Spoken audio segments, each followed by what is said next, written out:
Meus queridos e amados irmãos, a graça e a paz do Senhor, estamos dando início mais uma vez ao nosso curso da série Uma Jornada Extraordinária.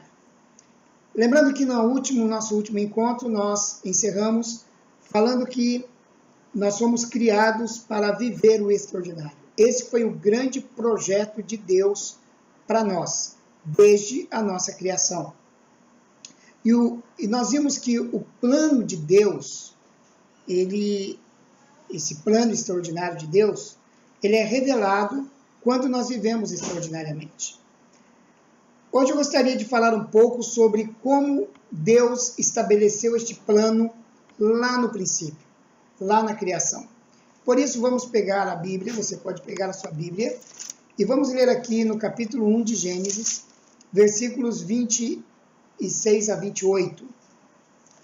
A palavra de Deus diz assim: E disse Deus, façamos o homem à nossa imagem, conforme a nossa semelhança. Domine sobre os peixes do mar, sobre as aves dos céus, sobre o gado e sobre toda a terra, e sobre todo réptil que se move sobre a terra. E criou Deus o homem à sua imagem, a imagem de Deus o criou. Macho e fêmea os criou. E Deus os abençoou, e lhes disse: frutificai e multiplicai-vos, e enchei a terra e sujeitai-a, e dominai sobre os peixes do mar, sobre as aves dos céus, e sobre todo o animal que se move sobre a terra. Meus queridos e preciosos irmãos, o homem foi criado, ele foi feito à imagem e semelhança de Deus. Nós somos a imagem de Deus. Isso significa que nós somos espirituais. Somos seres espirituais. Não somente possuímos um corpo, mas também possuímos um espírito. Você é um ser espiritual.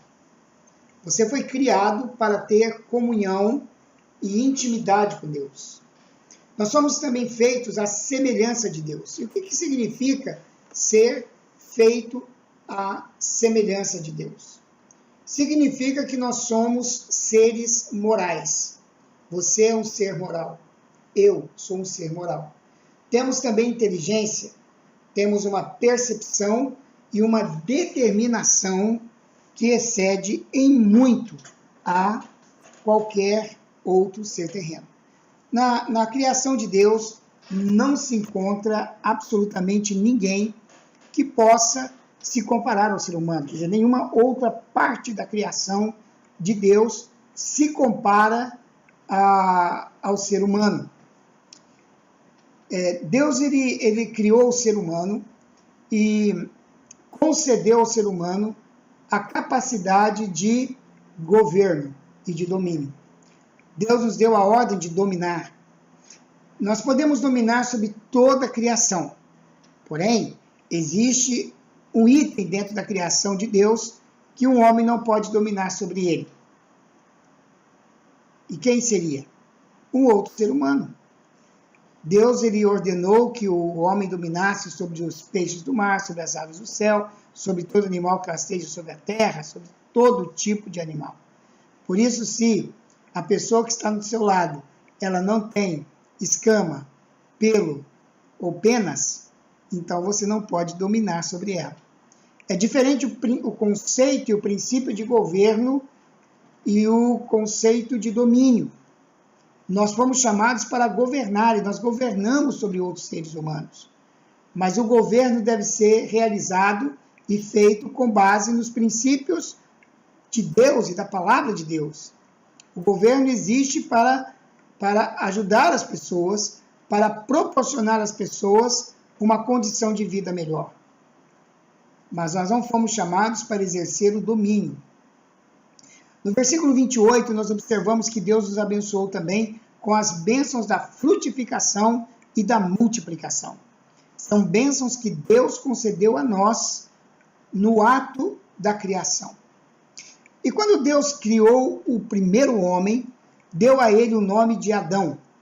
E Adão deu nome a todas as espécies de animais da terra. E é claro, né? Adão teve que fazer essa tarefa praticamente sozinho, porque a mulher ainda não havia sido criada.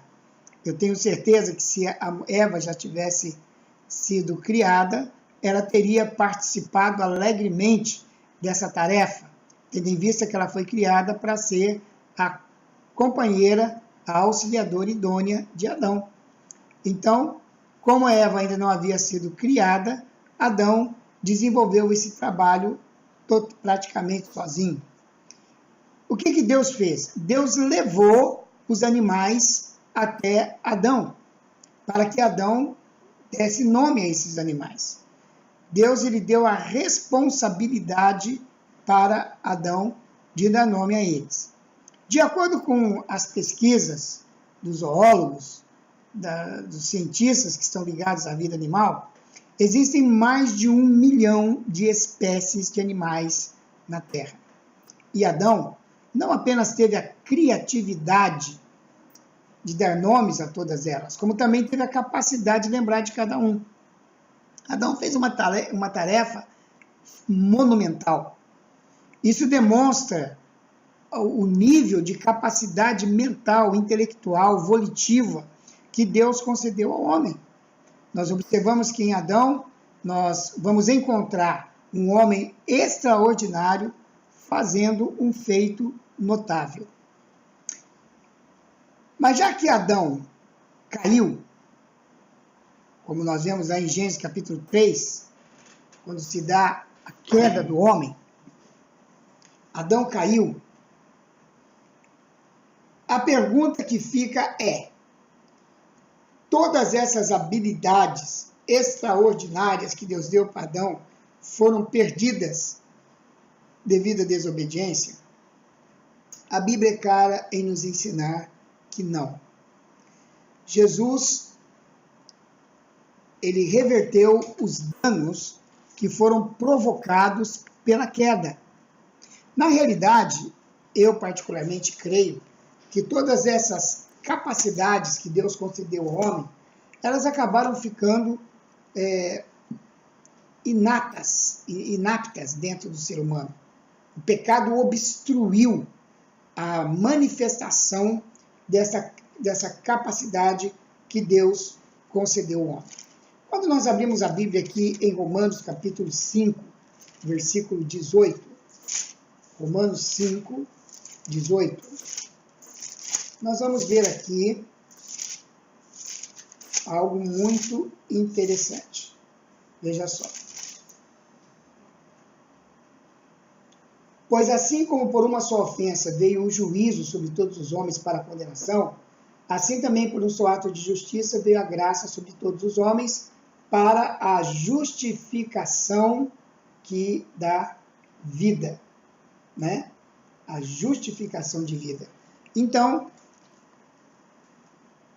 Jesus ele reverteu os danos que Adão causou à humanidade. Um fato interessante que nos é revelado no livro de Romanos é que a restauração do ser humano em Cristo é muito mais poderosa do que a criação. Por quê? Porque a partir da criação, nós somos feitos à imagem e semelhança de Adão, não mais de Deus. Nós perdemos uma parte dessa imagem e semelhança de Deus e passamos a ser criados ou gerados a partir da semente adâmica. Essa semente adâmica provoca em nós o pecado, a natureza pecaminosa. E essa natureza pecaminosa, ela restringe de uma maneira muito grande as capacidades inerentes à criação. Porém, quando Jesus Cristo entra em nossa vida, nós somos recriados à imagem de Cristo. Nós somos agora uma nova criatura que foi recriada a partir de Jesus Cristo. Trazemos conosco a imagem e semelhança de Jesus. Portanto, as nossas capacidades inerentes à criação foram superpotencializadas através de Jesus. Portanto, queridos, a redenção em Cristo nos trouxe para dentro da possibilidade de vivermos realmente uma vida extraordinária. De acordo com a palavra de Deus, todos os homens criados em Adão estão debaixo do julgamento por causa da transgressão de Adão. O pecado ele foi transferido geneticamente de um para o outro. E nós somos, né, como seres humanos, todos ligados à semente de Adão. Mas em Cristo Jesus foi realizado o ato de justiça, ou seja, a morte vicária de Jesus na cruz do Calvário. Ali na cruz, Jesus assumiu todos os nossos pecados, como representante idôneo, legítimo da raça humana. Jesus assume o nosso pecado, entendendo que ele nunca pecou. Então Jesus, ele assume agora o nosso pecado e leva sobre si, carrega sobre si a nossa natureza pecaminosa, crucificando-nos com ele na cruz do Calvário. Então, esse ato de justiça de Cristo, que foi a sua morte na cruz, ele não apenas recuperou o que Adão perdeu, mas também nos deu muito mais. Ele nos deu o potencial para viver uma vida extraordinária. E isso, querido, que é a graça de Deus. É isso que eu quero mostrar para você, que é a graça de Deus em nós. A capacidade que Deus nos concedeu através de Jesus Cristo para vivermos uma vida extraordinária. Uma vida que glorifica o nome de Deus, que exalta a glória de Deus através de nós. E Deus não apenas deseja que você viva extraordinariamente, Ele também equipou você para fazer isso. Então não é apenas um desejo de Deus, não é apenas a vontade de Deus, mas Ele realiza essa vontade em nós, nos concedendo a sua graça para que nós possamos viver essa vida extraordinária. Você foi criado, querido, para empreender realizações extraordinárias. E Deus preparou você para empreender essas realizações aonde Ele tem te colocado.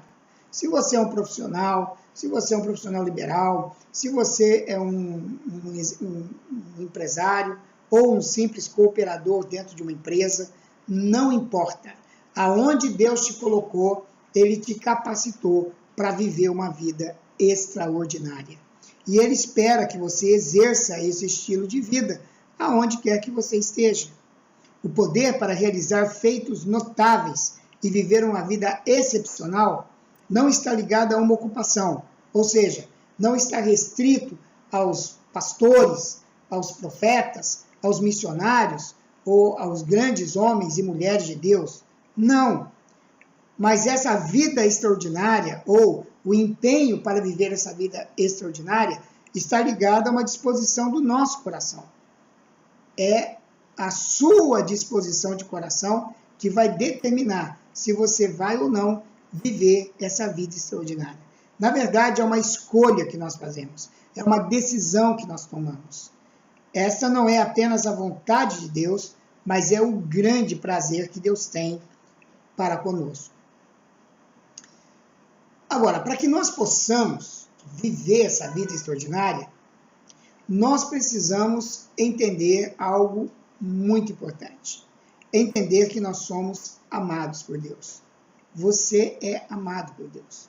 Muitas pessoas estão sofrendo terrivelmente crises emocionais por não terem entendido ainda que elas são amadas por Deus. Eu e você somos amados por Deus. Agora, você precisa entender e se apropriar disso. Para ajudar você a entender o grande amor de Deus por nós, eu quero fazer uma afirmação. Nós não podemos fazer nada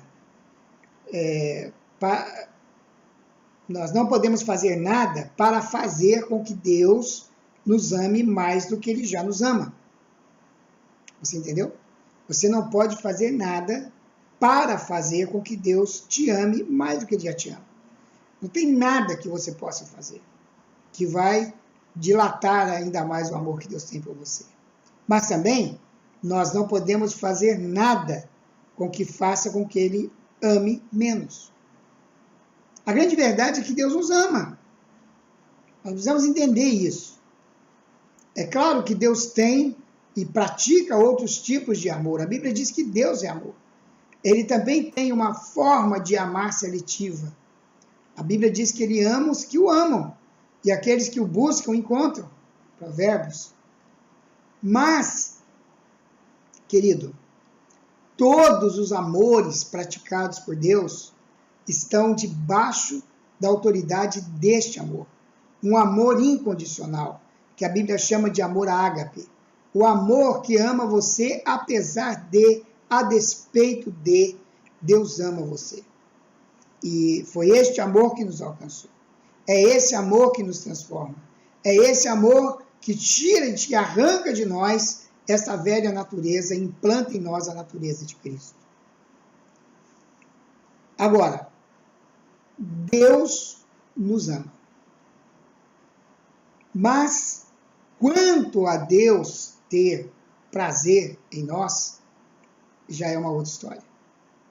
Deus ama você do jeito que você é, mas Ele não tem prazer naquela pessoa que ainda não mudou o seu comportamento, a sua forma de vida, não se ajustou ao estilo de vida do reino de Deus.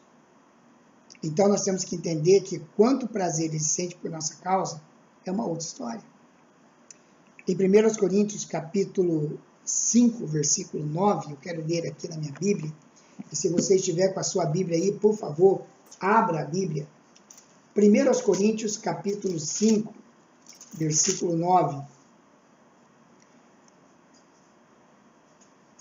Ou, me desculpe, é 2 Coríntios capítulo 5, versículo 9.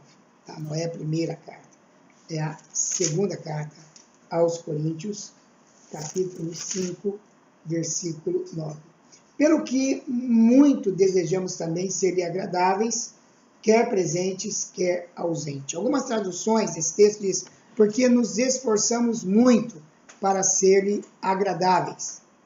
A palavra-chave nesse versículo aqui é agradáveis, certo? Paulo está dizendo que ele se esforçava muito para ser agradável a Deus. Então aqui cabe uma pergunta, como nós somos agradáveis a Deus? Paulo está deixando claro para nós no texto que ser agradável a Deus demanda muito esforço. E como Deus reage quando lhe agradamos? Então, o que significa, né? Como é que eu posso ser agradável a Deus? Agora, quando eu sou agradável a Deus, Ele vai responder a essa minha atitude. E como que Ele reage quando lhe agradamos? Bom, nós já entendemos que o amor de Deus é incondicional e imutável. Em João 17, 23, Jesus afirma que o Pai nos ama como o ama. Deus ama você tanto quanto Ele ama Jesus. Em 1 Coríntios capítulo 13, versículo 7 a 8, quando o apóstolo Paulo faz uma descrição poderosíssima do amor, né? Eu creio que é dos textos mais esclarecedores sobre o amor de Deus. Aqui nos versículos 7 e 8 diz assim, fazendo uma descrição do amor. Aí Paulo então diz assim, olha, o amor tudo sofre, tudo crê, tudo espera, tudo suporta. O amor nunca falha, mas havendo profecias serão aniquiladas, havendo línguas cessarão, havendo ciência cessará.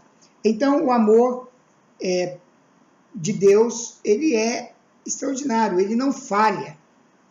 Ele nunca vai se enfraquecer nem se tornar obsoleto.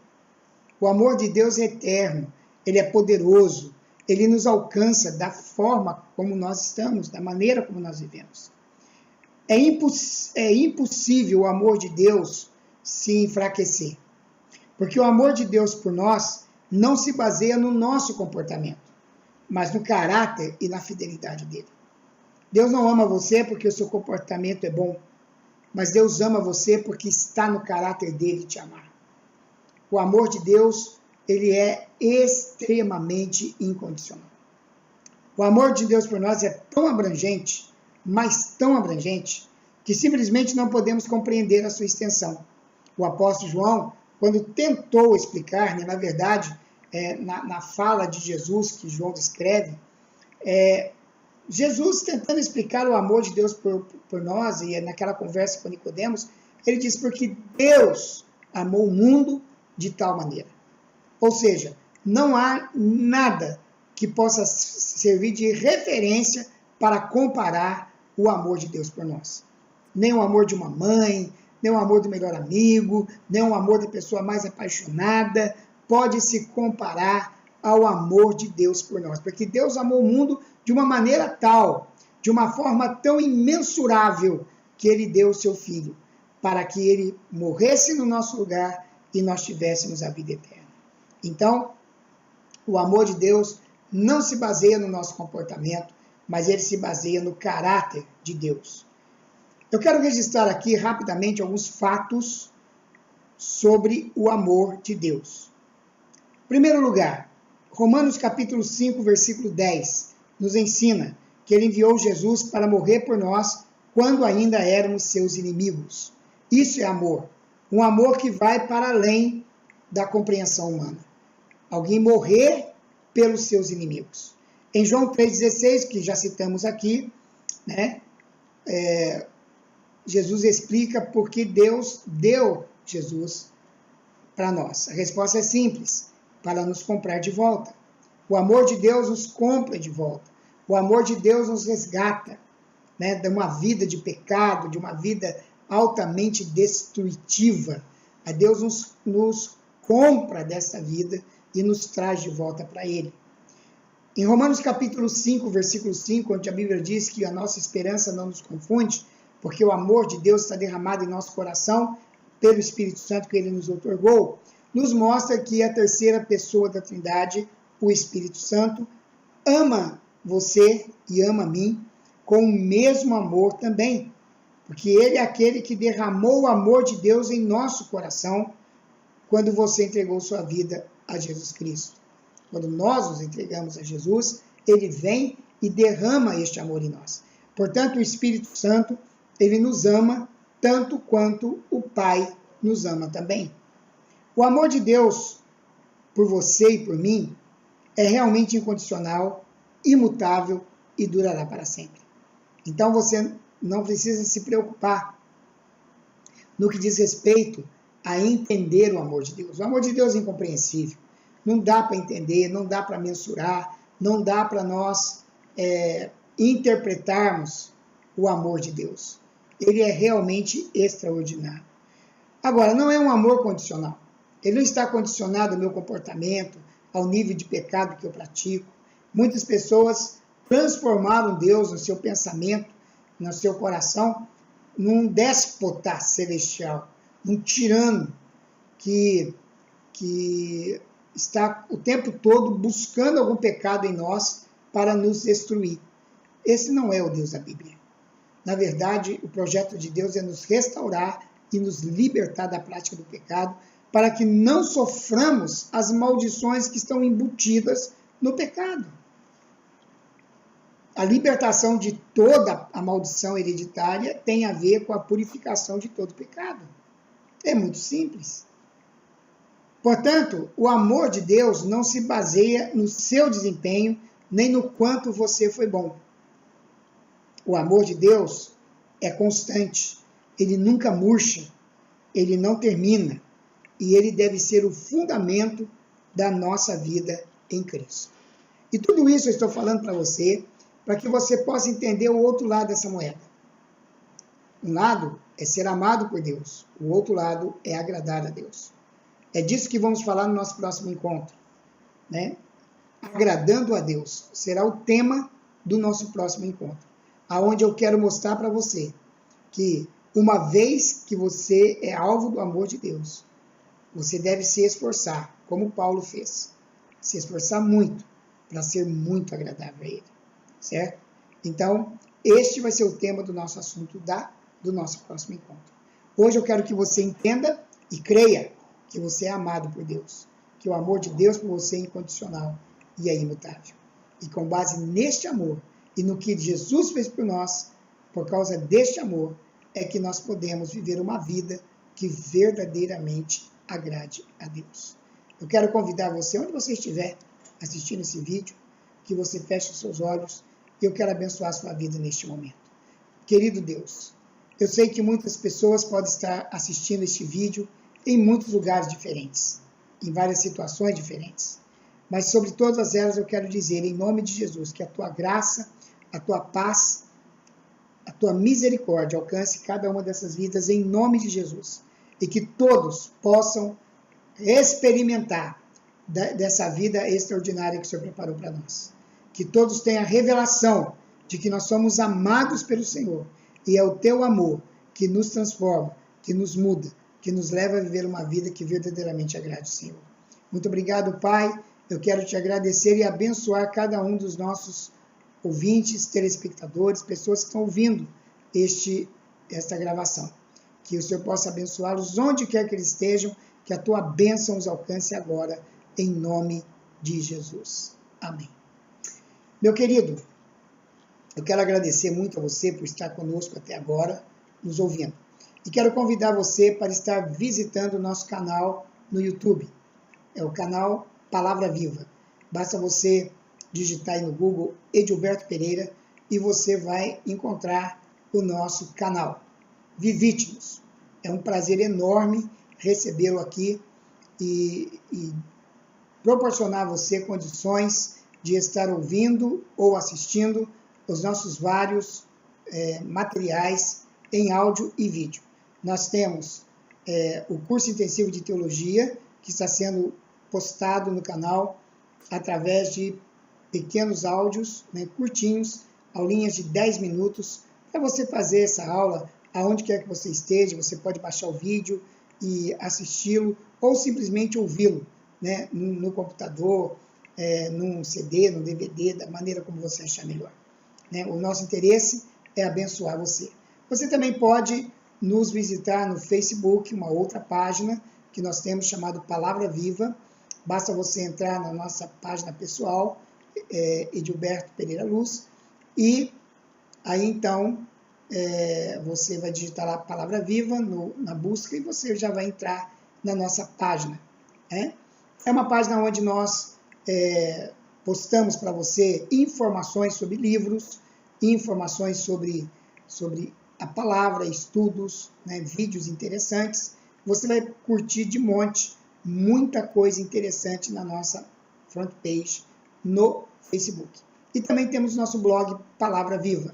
Basta você digitar www.prbetoluz.wordpress.com e você vai entrar na nossa página, no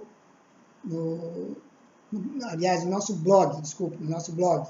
Você vai entrar e vai poder desfrutar de muitos estudos bíblicos. O blog é muito rico, ele já está no ar há muitos anos, então ele é muito rico em estudos e informações importantes para a sua vida espiritual, ok? Venha nos visitar. O nosso desejo, o trabalho da missão Palavra Viva é abençoar você, abençoar a sua vida, a sua igreja. Temos também nossos seminários através do blog, através da página e também aqui do nosso canal. Você vai ter oportunidade de conhecer o nosso trabalho. Nós atuamos na área de guerra espiritual, na área de libertação, na área de finanças, família. Temos seminários de vários assuntos. Oferecemos também às igrejas treinamento de liderança na área de discipulado, principalmente discipulado 1 a 1. Temos também treinamento na área da visão celular, treinando pessoas a cuidar de células de êxito. Tudo isso está à sua disposição. Basta você fazer contato conosco. Você pode também ligar no número 43-3326-1107 ou 43-9931-9481 e agendar conosco uma visita na sua igreja ou no seu grupo de cristãos que você quer abençoar. Nós estamos abertos a fazer com você uma agenda e será uma alegria muito grande servi-lo na mesa do Senhor, através dos ensinamentos da Palavra de Deus. Eu quero agradecer a você que esteve conosco Um grande abraço e até o nosso próximo encontro.